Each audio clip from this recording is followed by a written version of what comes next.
जिस समस्या का ना कोई उपाय, उसका हल है सिर्फ ओम नमः शिवाय। आप सभी का मेरे YouTube चैनल भक्ति सागर में पुनः स्वागत है। सावन मास भगवान शिव की आराधना के लिए विशेष माना जाता है। हम पूरे सावन मास में भगवान शिव की आराधना करेंगे। वे सावन मास की कथाओं का प्रतिदिन स्मरण करेंगे। भगवान शिव की आराधना से लगातार जुड़े रहने के लिए, वे पूर्ण पुण्य लाभ प्राप्त करने के लिए कृपया मेरे चैनल को सब्सक्राइब अवश्य कर लें। वीडियो यदि पसंद आए तो लाइक एंड शेयर भी करें। आज का अपना महात्म्य शुरू करने से पहले आइए शिव भक्ति की एक कथा सुनते हैं। प्राचीन समय की बात है। विदर्भ देश में धर्मशील नाम का एक राजा राज्य करता था। उसकी कन्या वेदमती अत्यंत रूपवती और गुणवान थी। राजा ने उसका विवाह उत्तम कुल में कर दिया, लेकिन विवाह के कुछ ही समय बाद दुर्भाग्यवश उसका पति अकाल मृत्यु को प्राप्त हो गया। कन्या का वैधव्य देखकर माता पिता बहुत दुखी हुए। वेदवती ने संयम और तप का मार्ग चुना और माता मंगला गौरी की उपासना करने लगी। श्रावण मास के हर मंगलवार को वह व्रत करती, माता को पंचामृत से स्नान कराती, दीप जलाती और गंध पुष्प से आराधना करती। उसकी भक्ति से प्रसन्न होकर मां मंगला गौरी प्रकट हुई और उसे वरदान दिया, हे कन्या, तेरे अगले जन्म में तू सौभाग्यवती बनेगी। तेरा पति दीर्घायु होगा और तुझे अखंड सौभाग्य की प्राप्ति होगी। अगले जन्म में वेदमती का जन्म एक बड़े राजा के घर हुआ और उसका विवाह एक वीर और धर्मात्मा राजकुमार से हुआ। मां गौरी की कृपा से उसका दाम्पत्य जीवन सुख में रहा। इस कथा से यह सिद्ध होता है कि श्रावण के मंगलवार को मंगला गौरी व्रत करने से स्त्रियों को सौभाग्य, सुख, शांति और अखंड सुहाग का वरदान मिलता है। जय मां मंगला गौरी। मन में भगवान शिव व मां पार्वती का ध्यान करते हुए आइए शुरू करते हैं आज का महात्म्य। ईश्वर बोले, हे सनत कुमार, करोड़ पार्थिव लिंगों के महात्म्य तथा पुण्य का वर्णन नहीं किया जा सकता। जब मात्र एक लिंग का महात्म्य नहीं कहा जा सकता, तो फिर करोड़ लिंगों के विषय में कहना ही क्या। मनुष्य को चाहिए कि करोड़ लिंग निर्माण असमर्थता में 1,00,000 लिंग बनावे, या 1000 लिंग या 100 लिंग ही बनाए। यहाँ तक कि एक लिंग बनाने से भी मेरी सनिधि मिल जाती है।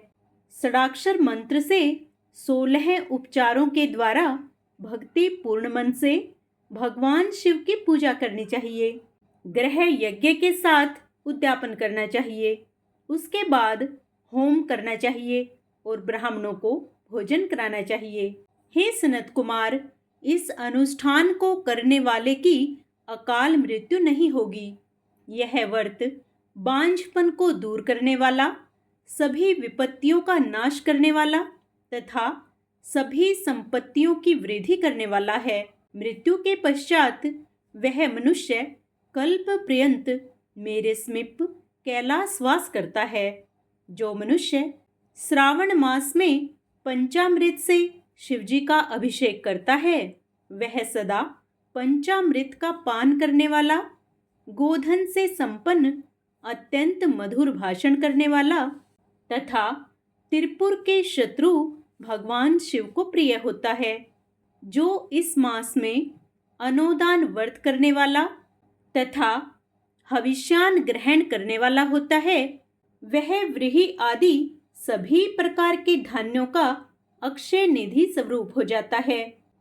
पत्तल पर भोजन करने वाला श्रेष्ठ मनुष्य स्वर्ण पात्र में भोजन करने वाला तथा शाक को त्याग करने से शाक कर्ता हो जाता है। श्रावण मास में केवल भूमि पर सोने वाला कैलाश में निवास प्राप्त करता है। इस माह में एक भी दिन प्रातः स्नान करने से मनुष्य को 1 वर्ष स्नान करने के फल का भागी कहा गया है। इस मास में जितेंद्रिय होने से इंद्रिय बल प्राप्त होता है।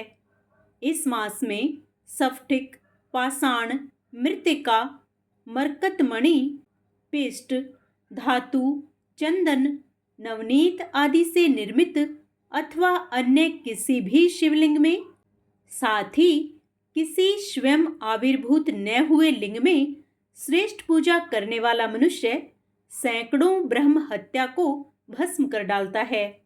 किसी तीर्थ अक्षेत्र में सूर्य ग्रहण या चंद्र ग्रहण के अवसर पर 1,00,000 जप से जो सिद्धि होती है वह इस मास में 1 बार के जप से ही हो जाती है। अन्य समय में जो 1000 नमस्कार और प्रदक्षिणाएं की जाती हैं उनका जो फल होता है वह इस मास में 1 बार करने से ही प्राप्त हो जाता है। मुझको प्रिय इस श्रावण मास में वेद पारायण करने पर सभी वेद मंत्रों की पूर्ण रूप से सिद्धि हो जाती है। श्रद्धा युक्त होकर इस मास में 1000 बार पुरुष सूक्त का पाठ करना चाहिए अथवा कलयुग में उसका चौगुना पाठ करना चाहिए अथवा वर्ण संख्या का 100 गुना पाठ करना चाहिए अथवा वह करने में असमर्थ हों तो आलस्यहीन होकर मात्र 100 पाठ करने चाहिए। ऐसा करने वाला मनुष्य ब्रह्म हत्या आदि पापों से मुक्त हो जाता है। इसमें कोई संदेह नहीं है। गुरु पत्नी के साथ संसर्गजन्य पाप के लिए यही महान प्रायश्चित है। इसके समान पुण्यप्रद, पवित्र तथा पापनाशक कुछ भी नहीं है। पुरुष सूक्त के जप के बिना इस मास में एक भी दिन व्यतीत नहीं करना चाहिए। जो मनुष्य इस फल को अर्थवाद कहता है वह नरकगामी होता है। इस महीने में समीधा, चारु, तिल और घृत से ग्रह यज्ञ होम करना चाहिए। शिव के रूपों का भली भांति ध्यान आदि करके धूप, गंध, पुष्प, नैवेद्य आदि से पूजन करना चाहिए और अपने सामर्थ्य के अनुसार कोटि होम, लक्ष होम अथवा 10 सहस्त्र होम करना चाहिए। ओम भूः, ओम भुवः, ओम स्वः के साथ तिलों के द्वारा भी यह ग्रह यज्ञ नामक होम किया जाता है। हे सनत कुमार, इसके बाद अब मैं वारों के व्रतों का वर्णन करूंगा, आप सुनिए।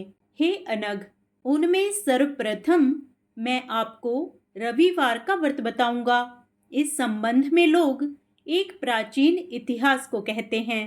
प्रतिष्ठानपुर में सुकर्मा नामक एक द्विज था। वह दरिद्र, कृपण तथा भिक्षावृत्ति में लगा रहता था। एक बार वह धान्य मांगने के लिए घूमते घूमते नगर में गया। उसने किसी एक गृहस्थ के घर में मिलकर रविवार का उत्तम व्रत करती हुई स्त्रियों को देखा। तब उसे देखकर वे स्त्रियां परस्पर कहने लगी कि इस पूजा विधि को शीघ्रता पूर्वक छिपा लो। इस पर वह विप्र उन स्त्रियों से बोला, हे श्रेष्ठ स्त्रियों, आप लोग इस व्रत को क्यों छिपा रही हैं? समान चित्त वाले सज्जनों के लिए परमार्थ ही स्वार्थ है। मैं दरिद्र तथा दुखी हूँ। इस श्रेष्ठ व्रत को सुनकर मैं भी इसे करूँगा। अतः आप लोग इस व्रत का विधान व फल अवश्य बताएं।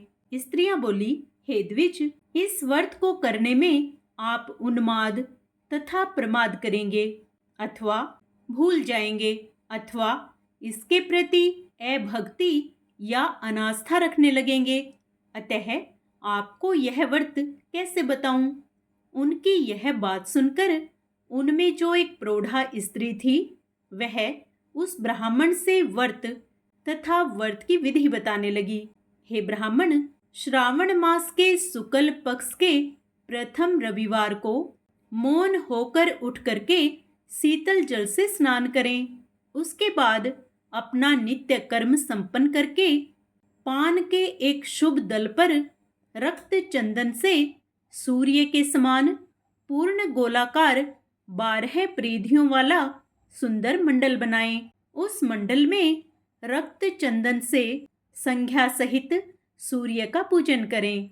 उसके बाद घुटनों के बल भूमि पर झुककर 12 मंडलों पर अलग अलग रक्त चंदन तथा जपा कुसुम से मिश्रित अर्घ्य श्रद्धा भक्ति पूर्वक सूर्य को विधिवत प्रदान करें और लाल अक्षत जपा कुसुम तथा अन्य उपचारों से पूजन करें।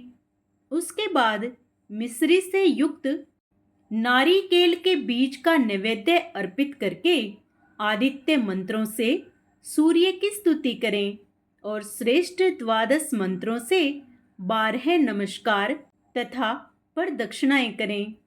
उसके बाद 6 तंतुओं से बनाए गए सूत्र में 6 ग्रंथियां बनाकर देवेश सूर्य को अर्पण करके उसे अपने गले में बांधें और पुनः 12 फलों से युक्त वायना ब्राह्मण को प्रदान करें। इस व्रत की विधि को किसी के सामने नहीं सुनाना चाहिए। हे विप्र, इस विधि से व्रत के किए जाने पर धनहीन व्यक्ति धन प्राप्त करता है, पुत्रहीन पुत्र प्राप्त करता है, कोढ़ी कोढ़ से मुक्त हो जाता है, बंधन में पड़ा व्यक्ति बंधन से छूट जाता है, रोगी व्यक्ति रोग से मुक्त हो जाता है। हे विपेंद्र, अधिक कहने से क्या प्रयोजन। साधक जिस जिस अभिष्ट की कामना करता है वह इस व्रत के प्रभाव से उसे मिल जाता है। इस प्रकार श्रावण के 4 रविवारों और कभी कभी 5 रविवारों में इस व्रत को करना चाहिए। इसके बाद व्रत की संपूर्णता के लिए उद्यापन करना चाहिए। हे विपेंद्र, आप भी इसी प्रकार करें, इससे आपकी सभी मनोकामनाओं की सिद्धि हो जाएगी। उसके बाद उन पतिव्रताओं को नमस्कार करके वह ब्राह्मण अपने घर आ गया। उसने जैसा सुना था उसी विधि से उस संपूर्ण व्रत को किया और अपनी दोनों पुत्रियों को भी वह विधि सुनाई। उस व्रत के सुनाने मात्र से शिवजी के दर्शन से तथा उनके पूजन के प्रभाव से वे कन्याएं देवांगनाओं के सदृश हो गई।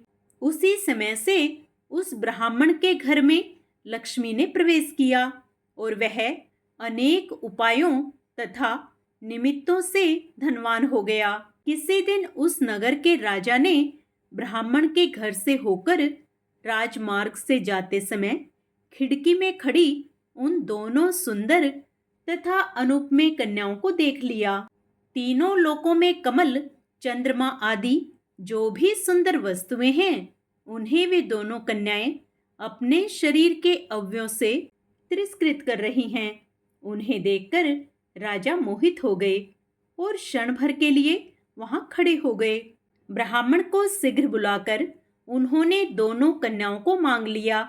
तब उस ब्राह्मण ने भी हर्षित होकर दोनों कन्याएं राजा को प्रदान कर दी। उस राजा को पति रूप में प्राप्त करके वे कन्याएं भी प्रसन्न हो गई। वे स्वयं इस व्रत को करने लगी और पुत्र पौत्र आदि से संपन्न हो गई।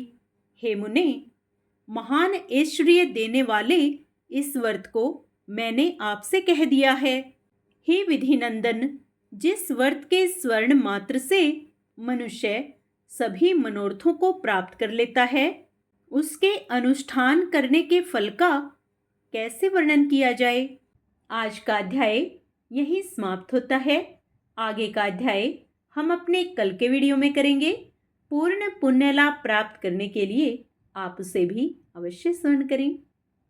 आइए अब भगवान शिव की प्रसन्नता प्राप्त करने के लिए शिव चालीसा का पाठ करते हैं। जय गणेश गिरजा सुवन, मंगल मूल सुजान, कहत अयोध्या दास तुम, देहु अभय वरदान। जय गिरजापति दीन दयाला, सदा करत संतन प्रतिपाला। भाल चंद्रमा सोहत नीके, कानन कुंडल नागफणी के। अंग गोर सिर गंग बहाए, मुंड माल तन अक्षार लगाए, वस्त्र खाल बाघंबर सोहे, छवि को देखी नाग मन मोहे। मैं ना मातु की हवे दुलारी, बाम अंग सोहत छवि न्यारी, कर त्रिशूल सोहत छवि भारी, करत सदा शत्रु नक्षकारी। नंदी गणेश सोहे तह कैसे, सागर मध्य कमल है जैसे, कार्तिक श्याम और गण राऊ, या छवि को कही जात न काऊ। देवन जब ही जाए पुकारा, तभी दुख प्रभु आप निवारा, किया उपद्रव तारक भारी, देवन सब मिली तुम्ही जुहारी। तुरंत सडानन आप पठाऊ, लवनी में मह मारी गिराऊ, आप जलंधर असुर सहारा, सुयस तुम्हार विदित संसारा। त्रिपुरासुर सन युद्ध मचाई, सभी कृपया कर लीन बचाई, किया तभी भागीरथ भारी, पूर्व प्रतिज्ञाता सुपुरारी। सेवक स्तुति करत सदाही, वेद नाम महिमा तब गाई, दानिन मह तुम सबको नाही, अकथ अनादि भेद नहीं पाई। प्रकटी उदधि मंथन में ज्वाला, जरत सुरासुर भय विहाला, किन्हीं दया तह करी सहाई, नीलकंठ तब नाम कहाई। पूजन रामचंद्र जब कीन्हा, जीत के लंक विभीषण दीनहा, सहस कमल में हो रहे धारी, कीन्ह परीक्षा तभी पुरारी।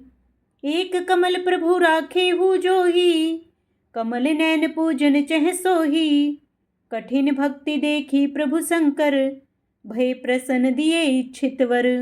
जय जय जय अनंत विनाशी, करत कृपा सबके घटवासी, दुष्ट सकल नित मोहि सतावे, भरमत रहो मोहि चैन न आवे। त्राही त्राही मैं नाथ पुकारो, ये ही अवसर मोहि आन उबारो, लै त्रिशूल शत्रुन को मारो, संकट से मोहि आन उबारो। मात पिता भ्राता सब होई, संकट में पूछत नहीं कोई, स्वामी एक है आस तुम्हारी, आए हरू मम संकट भारी। धन निर्धन को देत सदाही, जो कोई जांचे सो फल पाही, स्तुति के ही विधि करें तुम्हारी, अक्ष्मूनाथ बचूक हमारी। शंकर हो संकट के नाशन, मंगल कारण विघ्न विनाशन, योगी यति मुनि ध्यान लगावें, सारद नारद शीस नवावें। नमो नमो जय नमः शिवाय, सुर ब्रह्मादिक पार न पाए, जो यह पाठ करे मन लाई, तापर होते हैं शंभु सहाई। ऋणिया जो कोई हुए अधिकारी, पाठ करे सो पावन हारी, पुत्रहीन कर इच्छा जोई, निश्चय शिव प्रसाद ते होई। पंडित त्रयोदशी को लावे, ध्यान पूर्वक होम करावे, त्रयोदशी व्रत करे हमेशा, ताके तन नहीं रहे कलेशा। धूप दीप नैवेद्य चढ़ावे, शंकर सम्मुख पाठ सुनावे, जन्म जन्म के पाप नसावे, अंत धाम शिवपुर में पावे। नित नेम कर प्रातः ही, पाठ करो चालीसा, तुम मेरी मनोकामना, पूर्ण करो जगदीशा। मंगसर छठी है मंत्र ऋतु, संवत 64 जान, स्तुति चालीसा शिव ही। कहें अयोध्या दास आस तुम्हारी, जानी सकल दुख हरू हमारी, पूर्ण कीन कल्याण। ओम नमः शिवाय। आइए अब भगवान शिव की आरती करें।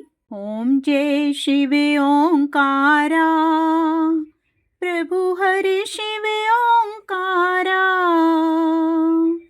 ब्रह्मा विष्णु सदा शिव, अर्धांगी धारा। ओम हर हर हर महादेव, एकानन चतुरानन, पंचानन राजे,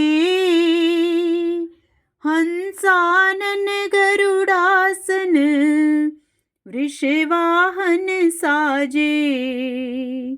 ओम हर हर हर महादेव। दो भुज चार चतुर्भुज, 10 भुज ते सोहे। तीनों रूप निरखता, त्रिभुवन जन मोहे। ओम हरे हरे हरे महादेव। अक्षमाला वनमाला, मुंडे माला धारी। त्रिपुरारी कंसारी, करमाला धारी। ओम हरे हरे हरे महादेव। श्वेतांबर पीतांबर, वाघांबर अंगे। सनकादिक ब्रह्मादिक, भूतादिक संगे। ओम हरे हरे हरे महादेव। करमध्ये चकमंडलू, चक्र त्रिशूल धरता। जग करता जग हरता, जग पालन करता। ओम हरे हरे हरे महादेव। ब्रह्मा विष्णु सदा शिव, जानत अविवेका।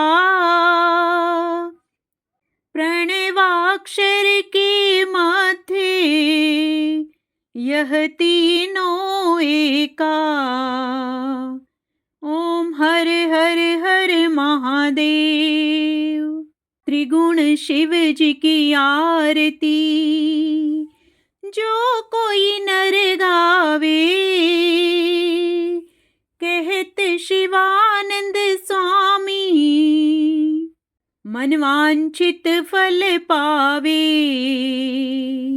ओम हरे हरे हरे महादेव। ओम नमः शिवाय।